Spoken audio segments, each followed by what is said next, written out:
Welcome to another episode of the State of the Bulldogs. Sam, Mike, Jeb, and Grant. You're good. I was making a bad joke. Go ahead.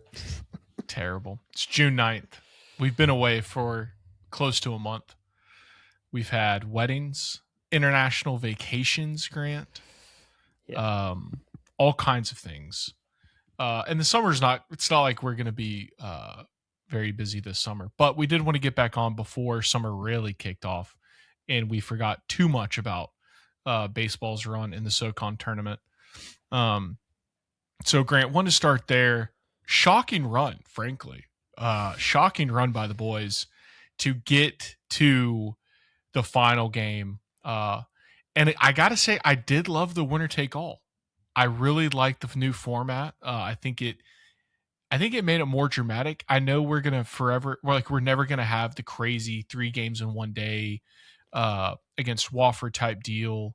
Yeah. But the winner take all, it made it easy. It made everybody lock in for one game. There was no, we got to win twice today. None of that junk, right? Yeah. Just unfortunate we had to play the hottest team in America until they went to a gauntlet of a regional in Atlanta. Poor Citadel.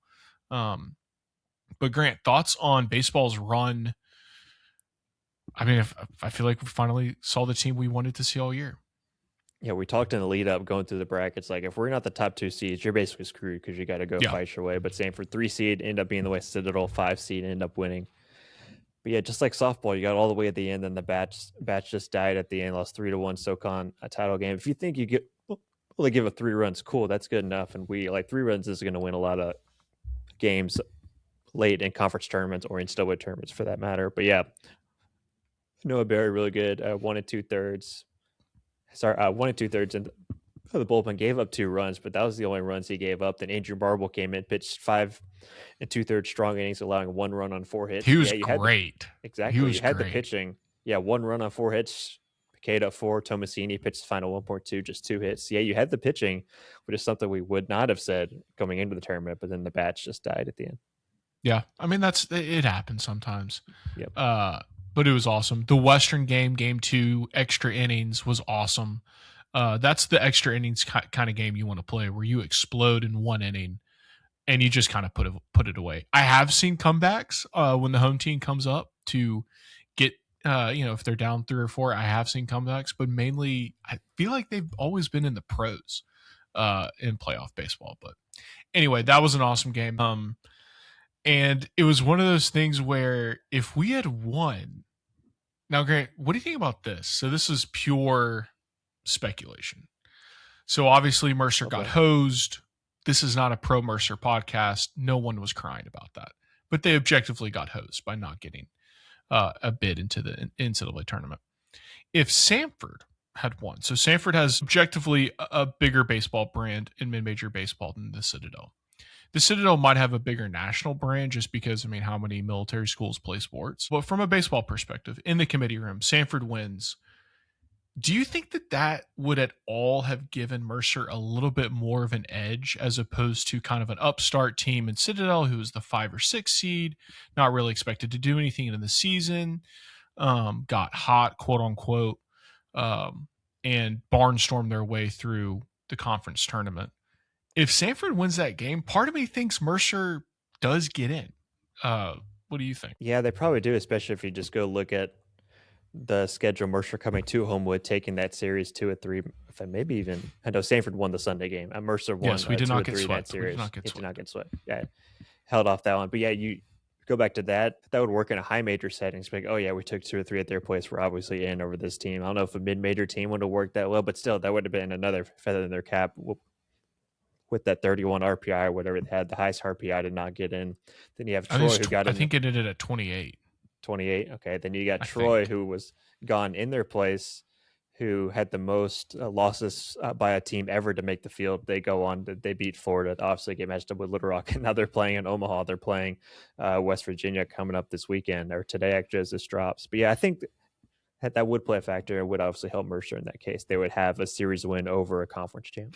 Okay. I'm not saying it would help them from an analytic standpoint. I don't think that matters. To your second point about it being a mid-major, but I just think purely politically speaking, or human speaking, bias speaking, from a bias perspective, I think the committee would have been a little bit more, and maybe they still don't. Maybe it really was never close. Like maybe all the rhetoric on Twitter is true in the sense that if you don't win your conference as a mid-major, if you don't win the conference tournament as a mid-major, it's over. You're toast. Which, if anything, this tournament, last year's tournament, should prove that baseball is still has plenty of parity. Now, in the same breath, the College World Series has 5 teams from the SEC. Arguably should be 8 if they reseeded after every round, because you had 2 supers with 2 SEC teams each. And is Mississippi State and Auburn. Yeah, almost Auburn. Who both don't advance, but would have frankly annihilated Troy or Little Rock if they were in the supers. Yeah. So,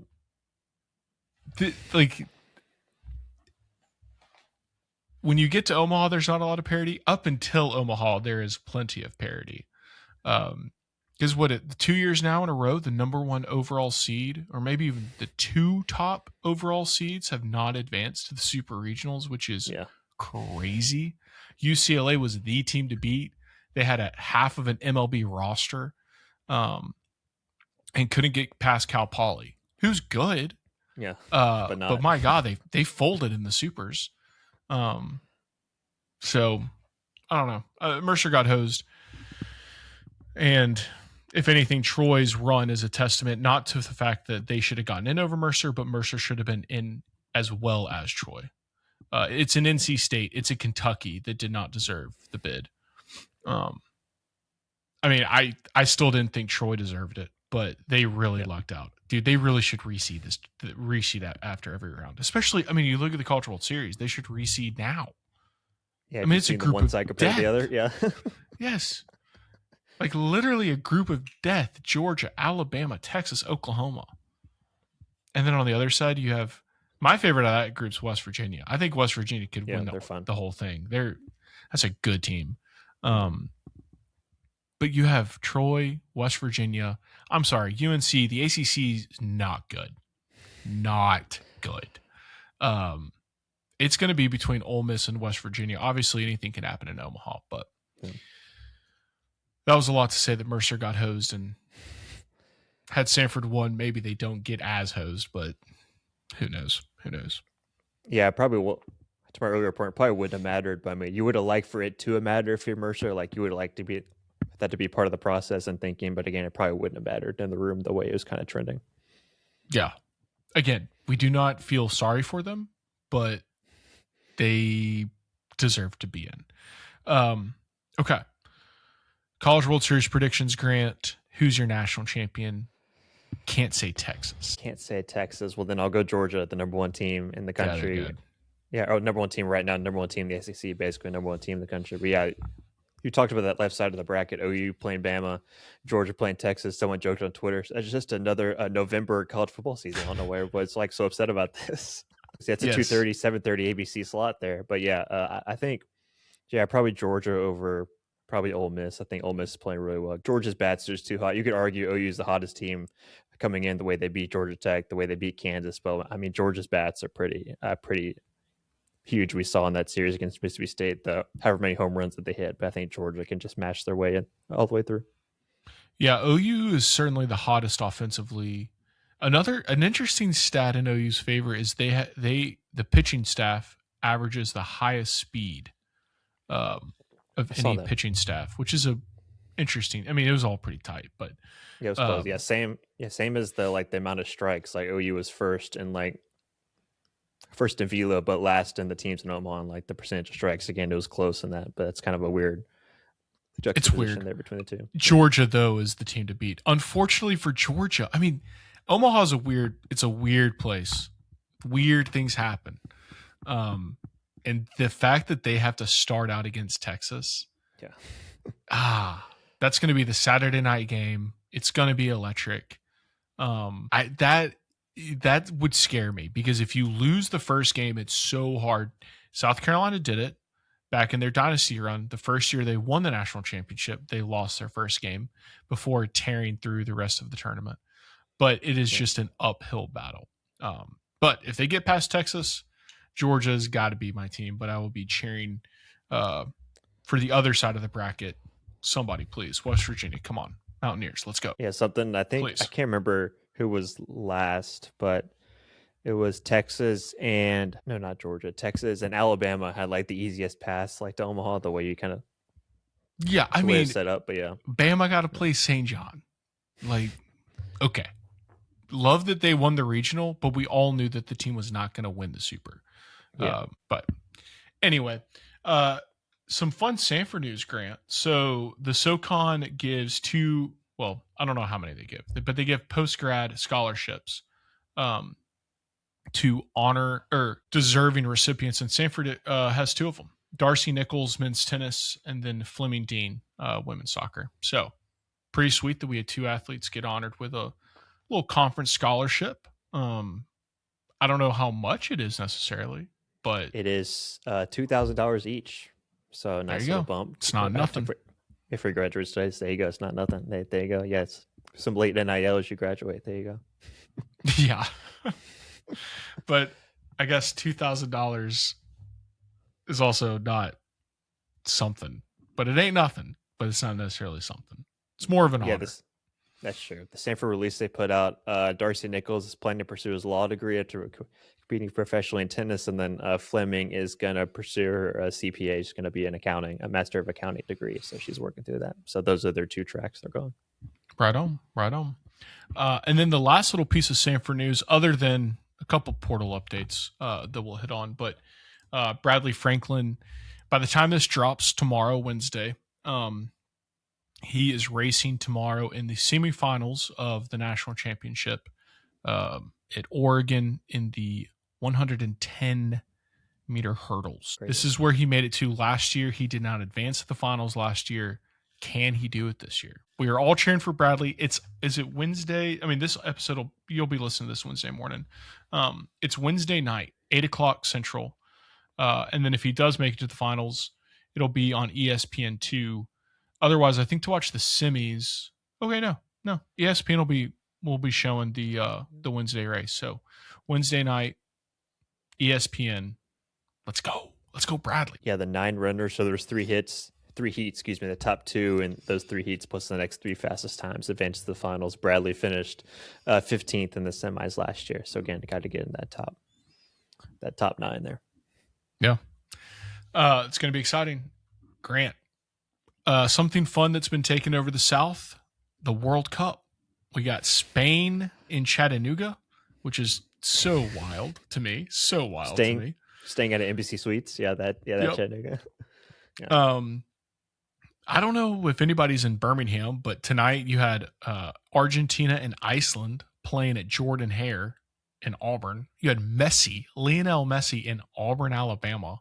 Crazy. Yep. Somebody is staying in Atlanta. I just am not sure who, but yeah, there's a list. Someone tweeted out a list like wherever every team is staying in North America. I need to go find it, but yeah. But the World Cup is here, and it's awesome. Spain and Chattanooga working out at Baylor. They are practicing at Baylor's that were there. Yeah, they're going to get hurt working out over there. It's a tough field, I'll tell you that. Not as nice as the Bermuda over at Macaulay. As Jonathan Litzkin, a tweeted writer for Mid-Major Madness, that Spain has never had to deal with the grind of the SoCon. They don't know what that's about. So that's why they're in Chattanooga right now. That was really good.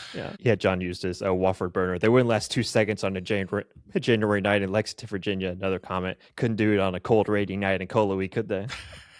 No, they probably couldn't. Did they play a friendly in Chattanooga too, or? I don't think so. I guess they just flew over. I don't know where they're playing their tune-up game or not. I know England's playing in Orlando tomorrow, Wednesday as this drops. So yeah, that's tough. You know, it's funny. The German guy traveling through the South. I don't think he went to Florida. Like, I think he's just in the true deep South. So that's good. I think he's getting a very good taste of the best America has to offer. Yeah, it seems like he's loving it. Yeah, he was at Chili's for Game 3 of the NBA Finals. He tweeted out a picture of his plate, like quesadilla, fries, burger, like all the things. He's hanging out at Chili's somewhere at somewhere down south here. I need to go find his Twitter handle again. See, people need to hit him up with like local haunts. It's like, look, Taco Bell, like he went to Taco Bell, cool. Chili's, cool, whatever. Waffle House, good decision. But people need to hit up with, give him some local suggestions. Yeah, he's at Auburn right now. He tweeted 15 minutes ago, This is the most the European mind cannot comprehend this moment of my life. One of my friends said, punch me 5 times tomorrow and I still think this isn't real. That's what Auburn is doing to him right now down in Georgia. Oh my God. That's so dramatic. Auburn is a very nice town. It's not that cool. So anyway, maybe I take that back. Yeah, this is the craziest state I've ever been to, and I've been to a lot of ones. He's loving his time in Auburn. There's an eagle flying around the stadium. He's just enjoying the life. He can get a tumors lemonade before he leaves tomorrow. I love it. No, that is some of the most it's one of the most fun things I've seen surrounding this World Cup. It's just the German guy touring the South. I didn't really expect, I don't know, I haven't thought about it that much, but I did not expect a European invasion of the Southeast. And granted, I mean, it's Atlanta and then all the way over to Houston. I don't even think Nashville has a game. So people who are doing that are deciding to make a trip out of it. They aren't just flying into one city to go to a game. But still, super fun. Excited for the World Cup. America looked way better in their friendlies heading into it than we did maybe even just 3 months ago. Yeah. So maybe we won't be absolutely terrible. Maybe we'll put a decent product on the field. Doubt it. I cannot stand this team. It's an embarrassment on the 250th anniversary of the greatest country in the history of the world. But it's our team. We got to cheer for the boys. Yeah, we're they're stuck with us. Spain's the favorite at plus 450, France plus Shocker. 500, and then England plus 700. US is 50-1 with Japan. Mbappe just gets better. Like, I don't understand how France isn't. Like, I get Spain. Who's the 18-year-old phenom that Spain has? Lamine Yamal. He's hurt coming in. I think he'll be good to go, but still, because he was 16 in the Euros, and played well. I think he scored. I think he was the youngest player to score in the Euros. I think he probably did. Yeah. So I get Spain being the favorite. Would be cheering for Italy, but oh wait, the European qualifying system is absolutely garbage. Not that the CONCACAF one's any better. They really need to put the thumb on the scale for the USA because, my God, these Panama losses have to stop. Anyway, World Cup starts this week. It's going to be electric. Grant, who's your favorite non-US team to cheer for? Really good question. I already mentioned them. Probably Spain. That's just, even though it's a favorite, I mean, it's kind of hard to just like the way they play. Spain's really fun. I'm trying to go down the list of teams where it's like, is there a team out there that, like Iceland a couple World Cups ago is kind of fun, like story, like the way they were good. Where they had to qualify and they were good. They won some games in the World Cup leading up. Let's see, Belgium's always been good, 33-1, but I mean they knocked us out in that famous game in 2014. Tim Howard had to save every ball coming his way with how many saves he had. So yeah. Safe answer probably Spain. It's just the way. I love Colombia. They're super fun, but they're not that good. So they're not that bad. My favorite good South American team's Uruguay, easily. They were fun. But their like golden era is gone. They're kind of like Belgium. Like the golden era was here and they're really good.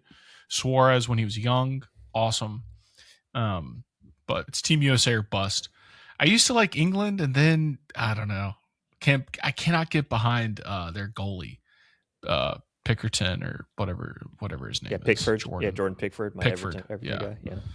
Yeah. Like he's the edge of that team, and he's solid. Canada's kind of fun. Jesse Marsh is just an animal. No, watching him on the sideline. No, I hate the Canadian team. I hate them. Like I'm really happy I'm not a Mexico fan. I would be so jealous because Canada looks like they're really building some momentum that Mexico thought they were building 8 years ago. Mm-hmm. Canada looks dangerous, which is why I really do not like that. Yeah, it's just fun watching. We have to Jesse be better Marsh. than Canada. We have to in every sport, hockey, all the things, hockey, especially all the things. Yeah, it's just fun watching Jesse Marsh MF every referee that comes his way. It's just fun to watch him just yell at everybody. They're edgy. Yeah. They're not Canadian. Neither is their hockey team. They take on a different persona whenever they take the field. But World Cup's going to be awesome.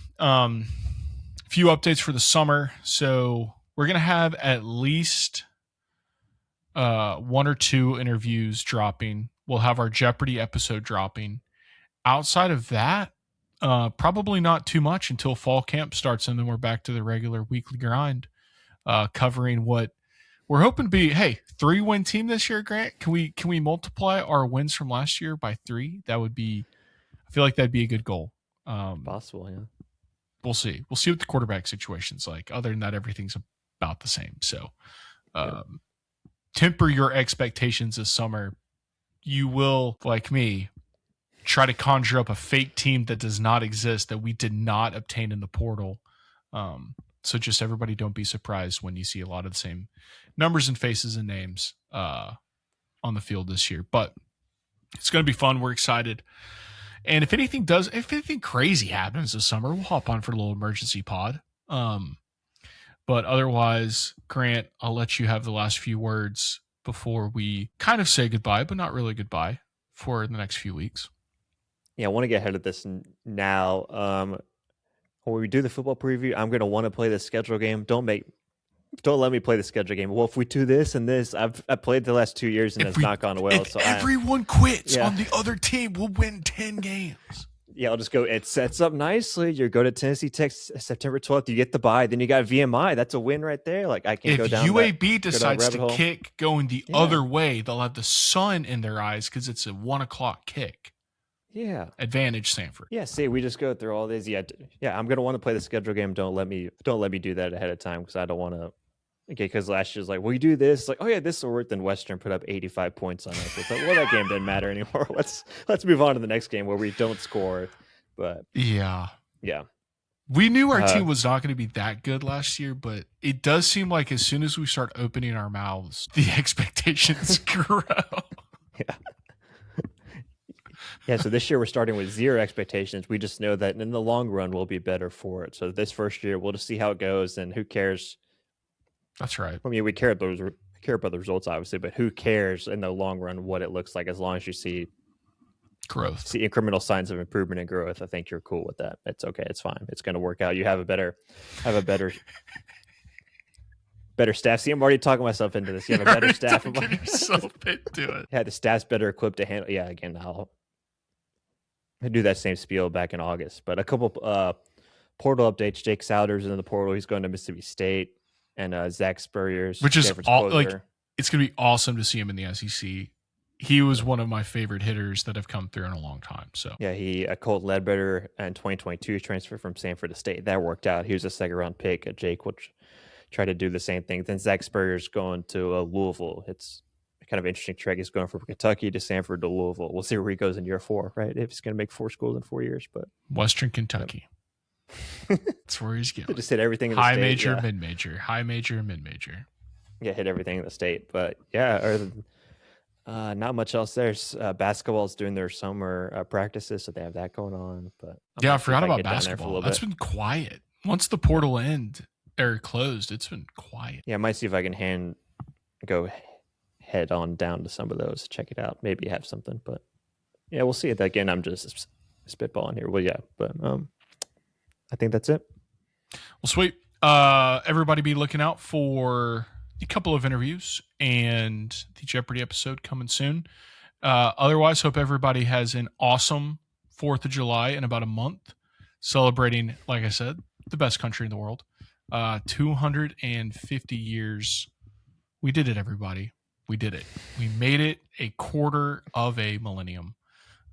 With that, the City of the Bulldogs is out. Hope everybody has a fantastic